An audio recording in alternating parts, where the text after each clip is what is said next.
Sins of the heart, Ya Allah, save me from the sins of the heart. Ya Allah, save me from the sins of the heart. Alhamdulillahi Rabbil Alameen, wassalatu wassalamu ala Sayyidil Mursaleen. Amma ba'd. Fa'udhu billahi minash shaitanir rajim. Bismillahir Rahmanir Rahim. As-salatu wassalamu alayka ya Rasulullah wa ala ahlika wa ashabika ya Habiballah. As-salatu wassalamu alayka ya Nabiyallah wa ala ahlika wa ashabika ya Nurallah. My dear viewers of Madani Channel, welcome back to this new program, Sins of the Heart. Inshallah, in today's episode, we'll discuss regarding self-conceit, ujub. What is self-conceit? First, let's understand the meaning of self-conceit, i.e. ujub. So, self-conceit is to associate a personal blessing, for example, Sunnah's knowledge, he has wealth, he does good deeds, and he associates these personal blessings to himself or herself, and to be fearless of losing them, that I will never lose my knowledge, I will never lose my wealth.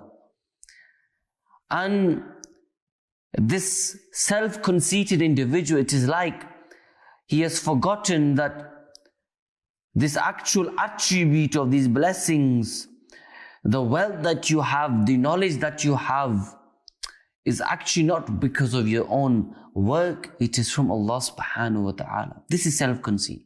Where you have blessings from Allah subhanahu wa ta'ala, but this individual, he forgets that and he thinks that these blessings are due to his own work or due to the person's own hard work. That's why he has got these blessings. My dear viewers on Madani Channel, we got to understand, no. A self-conceited person, you need to remove this from your heart, that the blessings which you have got, these in actual fact are from Allah subhanahu wa ta'ala, and they are not from your own hard work. Allah subhanahu wa ta'ala, He mentioned in Surah Al-Najm, verse 32, فَلَا تُزَكُّوا أَنفُسَكُمْ هُوَ أَعْلَمُ بِمَنِ اتَّقَى. Therefore, do not on your own claim yourselves to be clean.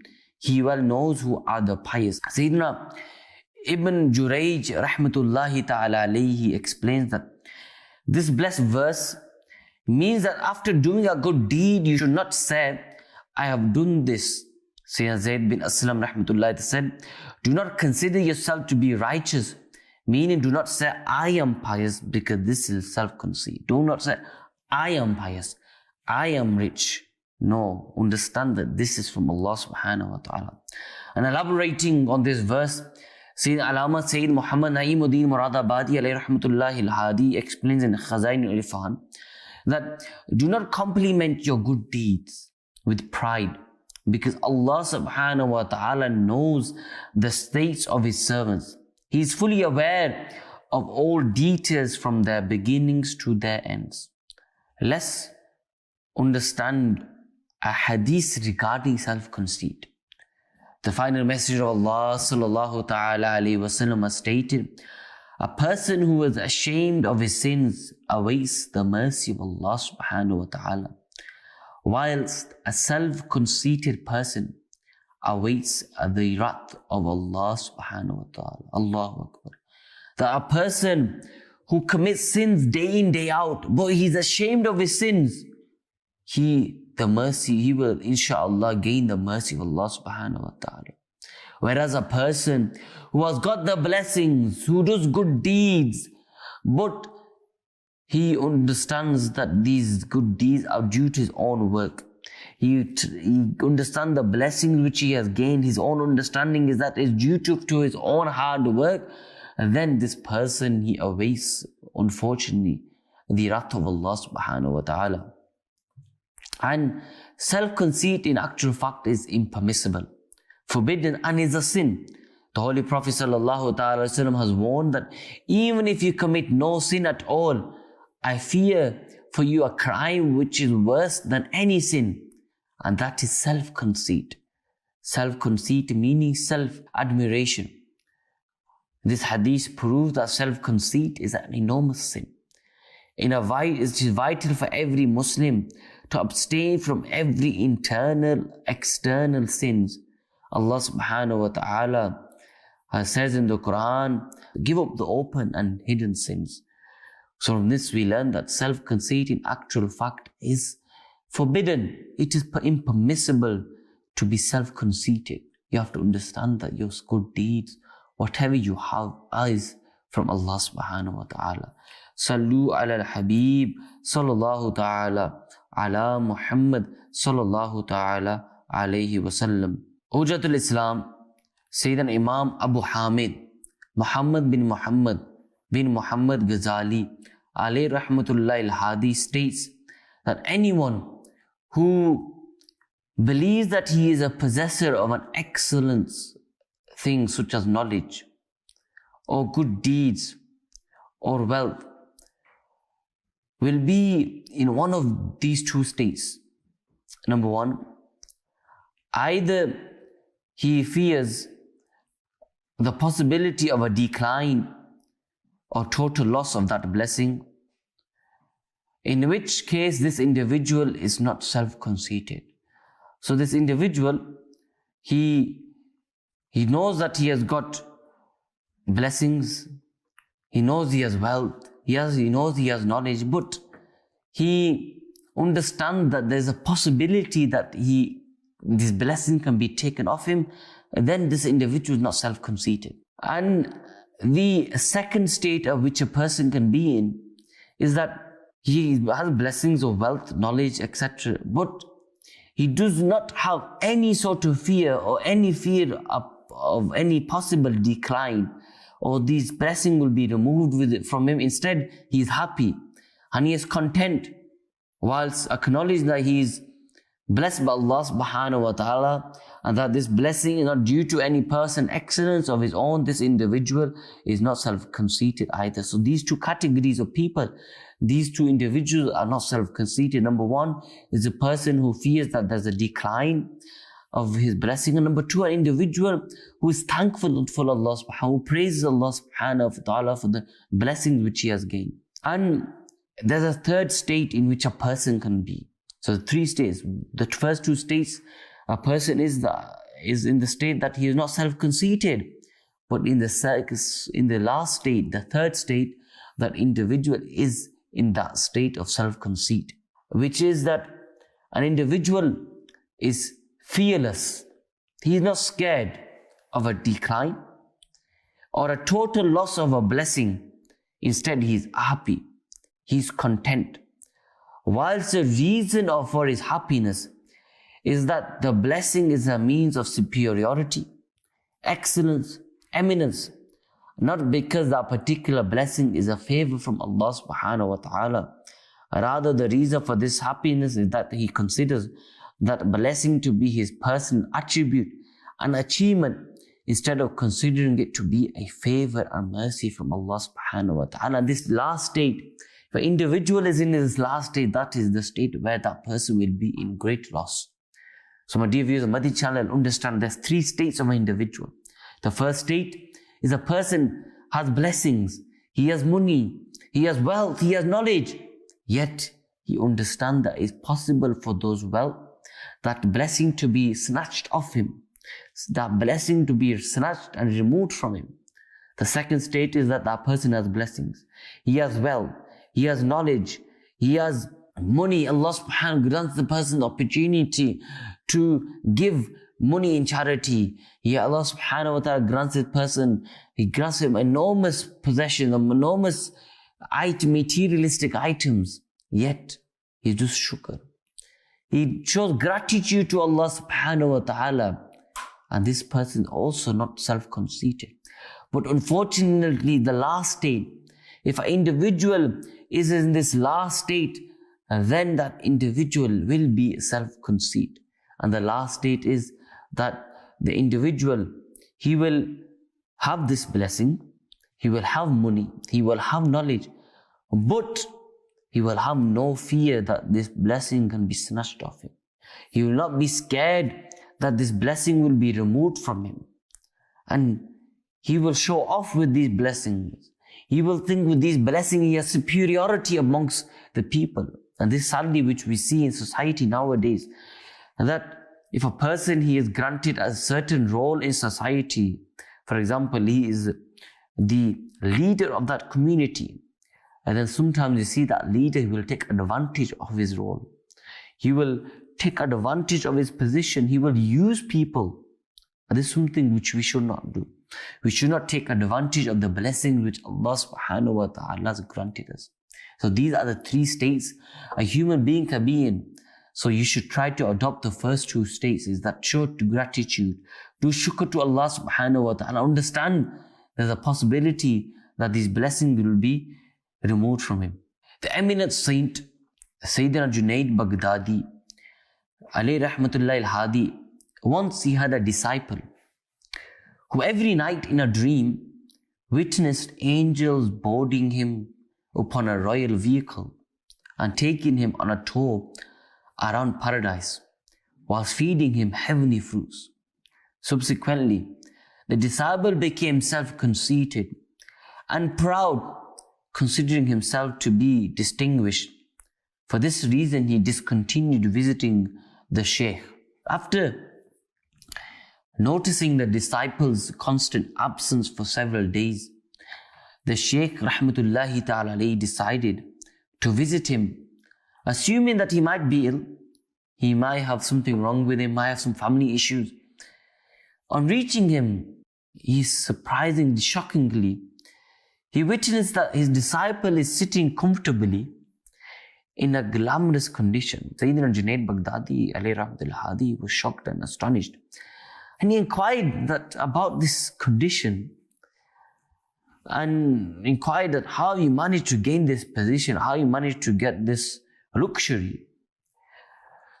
To which the disciple, he replies and he says that, proudly explains that about this, his distinguished journey, his distinguished status in paradise, and about his daily tour of heaven.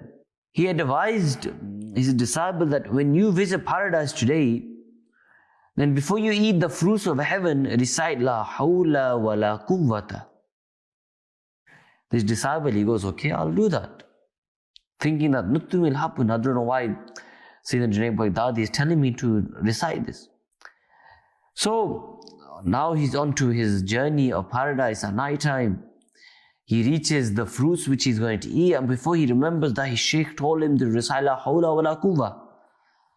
As soon as he recited La hawla wa la quwwata, he heard a loud scream, and what he had perceived as being heaven turned into rubbish dump, scattered with human bones. This opened the disciple's eyes and made him realize that he had been caught in the devil's trap of self-conceit. He immediately began to cry, and he set off to see his spiritual mentor, Sayyidina Junaid Baghdadi alayhi rahmatullahi al-Hadi. Ashamed of his behavior, he repented and returned to the Shaykh's mentorship. So from here we learn that this man, this disciple, because he was deceived by the shaitan, and he used to visit this paradise of his, and he used to have the fruits of paradise. He forgot the way, he forgot visiting his Shaykh, he forgot to get the regular tarbiyah from his Shaykh, which led him to have self-conceit. And when his Shaykh told him to recite La hawla wa la quwwata, then he realized that all of this was wrong and everything was rubbish and human bones. And that's when he changed his ways and returned back to the Shaykh. But if you use Madani Channel, this is what we need to do as well. That before it's too late, we need to understand and acknowledge the blessings which we have from Allah subhanahu wa ta'ala. And blessings that we have is just not the wealth that we will have, not just the knowledge which we have, not just the materialistic item that we have been blessed with, but the biggest blessings which Allah subhanahu wa ta'ala granted us is the blessings of our limbs, our eyes. The eyes which we have, which we can recite the Holy Quran with. The eyes which we have, which we can gaze upon the Holy Kaaba. The eyes which we have, which we can gaze on our parents. The lip, the tongue which we have, which we can recite the Holy Quran with. The hands which we have, which we can touch the Holy Quran with. The feet, the legs which we have, which we can use to walk to the house of Allah subhanahu wa ta'ala. These are great blessings from Allah subhanahu wa ta'ala. And ask yourself, are we actually using these blessings of Allah subhanahu wa ta'ala? Are we actually using these for the correct reasons? Are we using our eyes to recite the Quran, or are we sadly using our eyes to watch indecent things? Are we using our legs to walk towards goodness, or are we using our legs and feet to walk towards badness? Ask yourself this question. And if we are doing the good things, if we are reciting the Quran, then ask yourself, do we thank Allah subhanahu wa ta'ala? Do we show gratitude to Allah subhanahu wa ta'ala with the blessings which we have gained? With the blessings which He has given us? Like this, Imam Muhammad bin Muhammad Ghazali alayhi rahmatullahi al-wali, he states that despite their immense piety and abstinence, the magnificent Sahaba, the companions, radiyallahu anhum, wished that they had been soil, straw or birds instead of human. How then can any smart individual become conceited or proud of his deeds and fearless of his basest self? I.e. the nafs. That look at these great companions of the Prophet sallallahu ta'ala alayhi wasallam, who are destined for paradise, who will be in paradise with the Prophet sallallahu ta'ala alayhi wasallam. Even them companions, they used to still have this wish that they were nothing, they were soil. There was nothing instead of being human beings. Why? Because of the test which we will face. And then look at our state. The state of ourselves, the people that we are not on that status. We are normal beings, normal human beings. Yet we are proud. We show takabbur. We are self-conceited. And the effective cure for self-conceit, which totally uproots this malady from its foundation. So, this is one way which which is a cure for self-conceit, that knowing that the companions, the great men, these great women of Allah subhanahu wa ta'ala, how they worshipped Allah subhanahu wa ta'ala, how they desired, how they didn't show takabbur. This is one way that we should look at their lives, adopt their lives, read their seerah, and see how they lived their life and how they showed their blessings which Allah subhanahu wa ta'ala granted them. In fact, whilst observing the infidels and sinners, we shouldn't consider their blessings. We shouldn't be jealous of their blessings. We shouldn't think to ourselves that why do we not have these blessings? Why are these non-Muslims, these people which do not worship Allah subhanahu, why have these not been given these blessings? Why? As Muslims, we need to understand, if we do not gain blessings in this world, then surely with the permission, with the mercy of Allah subhanahu wa ta'ala, we will gain blessing in the hereafter. And if we do have blessings in this dunya, show gratitude, be thankful to Allah subhanahu wa ta'ala. Let's go through some cures and some remedies of self-conceit. Some causes of self-conceit is that sometimes a person is self-conceited due to his physical beauty. That I am beautiful and this is because of myself. I keep myself clean, I wash my face in the morning, I put such and such cream on. And this is because of my own work. The cure for which is to contemplate about your internal sins, about your internal heart, the state of your heart. What is the point of our outer self being beautiful whereas our inner self is not beautiful? Second cause of being self-conceit, that being proud of the strength and the might you have. You might be able to go to the gym, you might be able to lift the heaviest weight, yet that is not from your hard work, that is a blessing from Allah subhanahu wa ta'ala. And the cure for which is to contemplate about the possibility that Allah subhanahu wa ta'ala might cause you to get injured. And then where will your strength be? Where will your power be then? And another question you should ask for yourself, if we have power, if we have strength, then do we use this strength for the good cause? Sadly, we see nowadays that Muslims, they go to the gym, they can lift the heaviest weights, but sadly, they cannot pray their salah on time. Sadly, they cannot wake up for prayer of Fajr. Sadly, they cannot read the Isha namaz. Now, what is the point? What is the reason of having this power and strength where you cannot use this for worshipping Allah subhanahu wa ta'ala? The third cause is that someone might be self-conceited due to intelligence and having knowledge. And the cure for this is to consider that Allah subhanahu wa ta'ala can cause you to be ill, and this knowledge of yours can be taken off you. The fourth cause is that you being proud of your lofty bloodline. Because of your bloodline, you are proud. And the cure for which is for you to think to yourself, how can I reach the status of my ancestors whilst disobeying them? My ancestors were pious. My ancestors were great men of Allah subhanahu wa ta'ala. Look at myself. Look at me. I am not worshipping Allah subhanahu wa ta'ala. This is one of the cures of this cause, which is that you're self-conceited due to your bloodline. The fifth cause is that being proud of assisting an oppressor. So there's an oppressor and you're helping that person, that this is a leader and he's oppressing people, let's help him. He'll have a high status in his eyes. And the cure for this is that to ponder about the consequences of oppressors in the afterlife.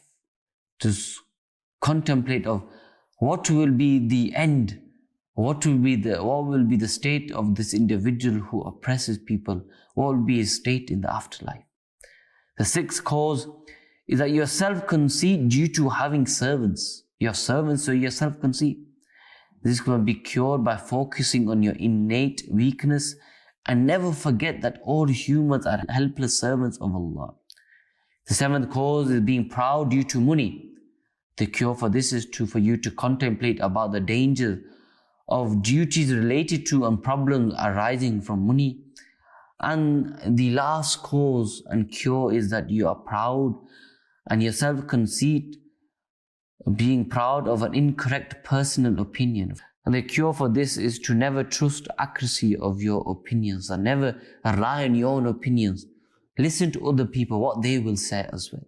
So my dear viewers of Madani Channel, this episode we have learned regarding self-conceit, regarding the harm, the destruction the person will face regarding self-conceit. So as a request for my viewers of Madani Channel, please take note, please take heed of these sins and please read upon these sins. And a book which I can advise you to read is the book in the Urdu language known as Batini Bimariyo. This is a book which you can read further, or you can read the book Ihya al-Ulum of Imam Ghazali, in which you can study these sins of the heart and in which you can develop more knowledge upon this and make this what Allah subhanahu wa ta'ala grants us the passion to gain more knowledge. Ameen bi jahi nabi. Ameen. Sallu ala al-Habib sallallahu ta'ala ala Muhammad sallallahu ta'ala alayhi wa sallam. Sins of the heart, Ya Allah, save me from the sins of the heart. Ya Allah, save me from the sins of the heart.